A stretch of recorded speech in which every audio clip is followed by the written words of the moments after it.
اگر ہر سال مالک کے نصاب ہے تو ہر سال اپنے نام سے قربانی واجب ہے، اور اگر دوسرے کی طرف سے بھی کرنا چاہتا ہے تو اس کے لیے دوسری قربانی کا انتظام کریں۔ اگر آپ مالک کے نصاب ہو تو آپ پر قربانی واجب ہے اگر آپ کما رہے ہو، اور آپ کے گھر میں اگر آپ کے والد بھی ہیں وہ بھی کما رہے ہیں، ان پر واجب ہے، امی کے پاس سونے چاندی ہے تو ان پر بھی واجب ہے۔ یہاں بعض دفعہ کیا ہوتا ہے، کچھ لوگ یہ سوچتے ہیں پچھلے سال ابا کے نام سے دیا تھا، اس بار امی کے نام سے دیں گے، اب اگلی سال جو ہے نا ہم اپنے نام سے دیں گے، یعنی کل ملا کر کے گھر میں جتنے بھی لوگ ہیں صرف ایک آدمی کے نام سے قربانی کرتے ہیں۔ حالانکہ ایسا نہیں ہے، آپ پر نماز فرض ہے آپ پڑھتے ہو، آپ پر فرض ہے آپ پڑھتے ہو، آپ پر فرض ہے آپ پڑھتے ہو، تو گھر کا ہر فرد اگر عاقل بالغ ہے تو ان پر نماز فرض ہوتی ہے۔ اسی طرح اگر گھر کا ہر فرد اگر مالک نصاب ہے تو ہر فرد پر قربانی واجب ہے، چاہے وہ عورت ہو یا مرد ہو، ہے کہ نہیں؟ چونکہ عورتوں کے پاس گہنے زیورات ہوتے ہیں جو ضرورت سے زیادہ بھی ہوتے ہیں، پہننے کے علاوہ اور بھی ایکسٹرا ہوتے ہیں، تو ان پر بھی قربانی واجب ہوا کرتی ہے کہ نہیں؟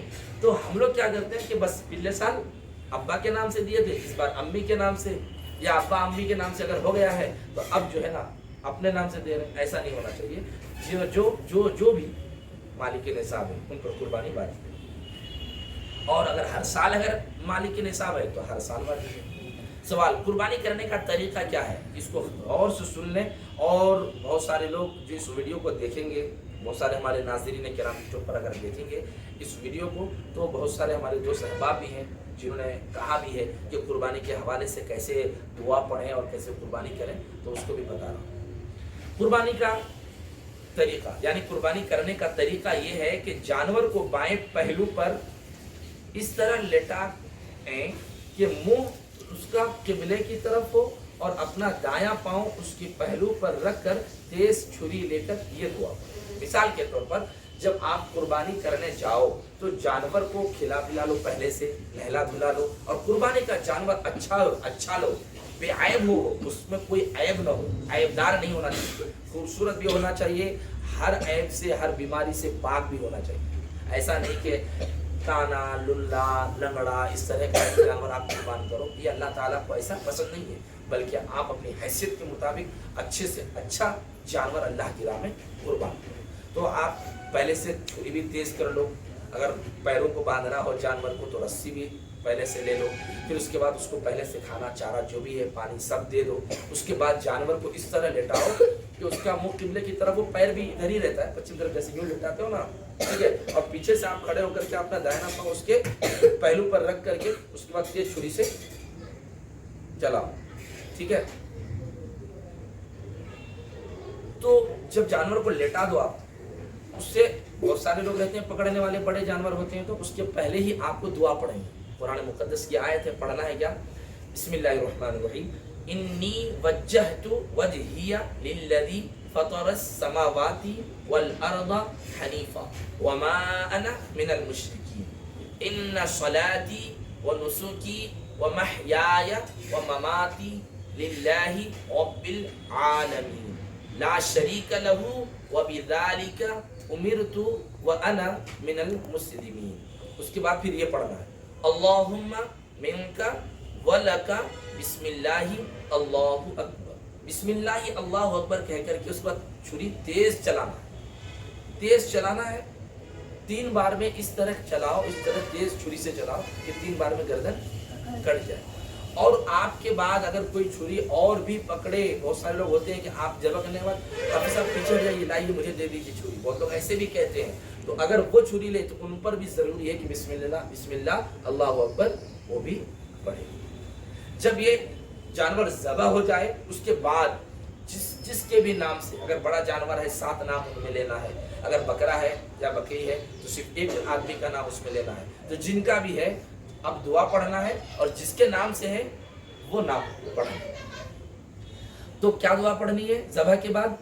اللہم تقبل منی، یعنی اگر آپ اپنی طرف سے قربانی کر رہے ہو، ٹھیک ہے، تو اپنا نام لو گے منی، اور اگر آپ نہیں قربانی کر رہے ہو، اپنی قربانی آپ پیش نہیں کر رہے ہو بلکہ کسی اور کی قربانی ہے، تو جن کی بھی ہے ان کا نام، اگر 7 لوگ ہیں حصے میں تو 7 لوگوں کا نام، جیسے اللہم تقبل من عزیف، محمد سعد، محمد خواجہ، محمد انس، محمد ارحان، محمد ارمان، محمد اسماعیل، ہے کہ نہیں, محمد زید, اس طرح کر کے سب نام لے لیں, اور نام کے ساتھ ان کے والد کا بھی نام اگر لے لیں تو سب سے اچھا ہے. یہ 7 نام اس طرح لینے کے بعد پھر پڑھیں گے کما تقبلت من خلیلک ابراہیم علیہ الصلاۃ والسلام وحبیبک محمد صلی اللہ تعالی علیہ وسلم برحمتک یا ارحم الراحمین.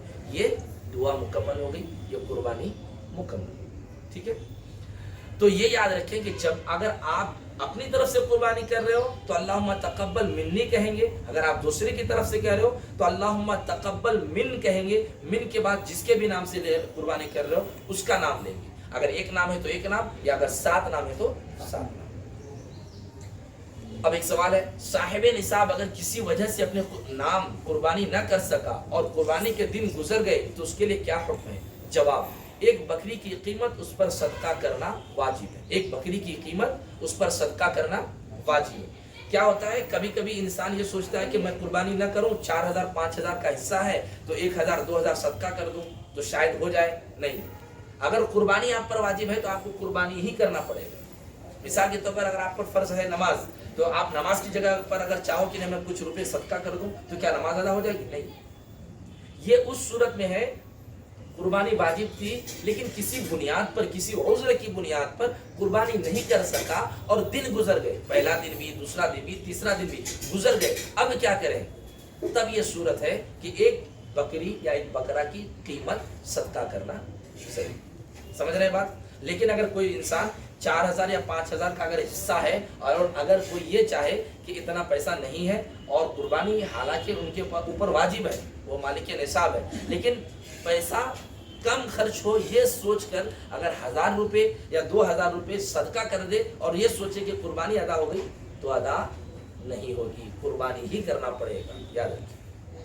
سوال, کیا قربانی کے چمڑے کو اپنے کام میں لا سکتا ہے؟ جواب, قربانی کے چمڑے کو باقی رکھتے ہوئے اپنے کام میں لا سکتا ہے. مثلا مصلی بنا لے یا مشکیزہ وغیرہ بنا لے پانی وغیرہ بھرنے کے لیے, مگر بہتر یہ ہے کہ غریبوں میں صدقہ کر دے, یا مسجد یا دینی مدرسہ کو دے دے, یا کسی غریب کو دے, یا کسی غریب کو دے. سوال, کیا مسجد کے لیے قربانی کا چمڑا دینا جائز ہے؟ جواب, ہاں مسجد کے لیے قربانی کا چمڑا دینا جائز ہے اور بیچ کر اس کی قیمت بھی دینا جائز ہے, لیکن اگر چمڑے کو اپنے خرچ میں لانے کی نیت سے بیچا تو اب اس کی قیمت کو مسجد میں دینا جائز نہیں. یعنی اگر کوئی انسان یہ نیت کر لے کہ میں اس کو بیچ کر اس کی رقم خود خرچ کروں, بعد میں اگر وہ پھر مسجد میں دینا چاہے تو نہیں دے سکتا, ورنہ پہلے وہ دے سکتا ہے.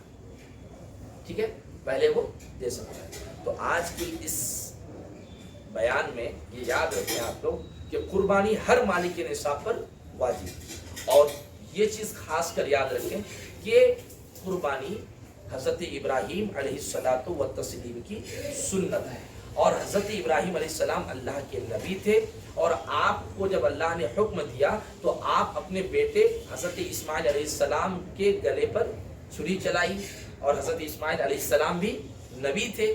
لیکن اللہ تبارک و تعالیٰ نے جب دیکھا کہ حضرت ابراہیم میرا خلیل, میرا دوست, میرا نبی اپنے بیٹے کو قربان کر کے ہی مانیں گے, تو اللہ تبارک و تعالیٰ نے حضرت ابراہیم علیہ السلام جب چھری چلا رہے تھے حضرت اسماعیل علیہ السلام کے گلے پر, اللہ تبارک و تعالیٰ نے حضرت جبریل امی کو حکم دیا, اور حضرت جبریل امی جنت سے دمبا لا کر حضرت اسماعیل علیہ السلام کی جگہ پر رکھ دیا, اور حضرت اسماعیل علیہ السلام کو وہاں سے اٹھا لیا. پھر دمبا ذبح ہو گیا اور حضرت اسماعیل علیہ السلام بچ گئے. اس کے باوجود دمبا ذبح ہو گیا, حضرت ابراہیم علیہ السلام کو اللہ تبارک و تعالیٰ کی طرف سے ندا آئی, آپ نے اپنا خواب سچا کر دکھایا, آپ کی قربانی اللہ نے قبول فرما لی. واقعی آپ اللہ کے سچے نبی.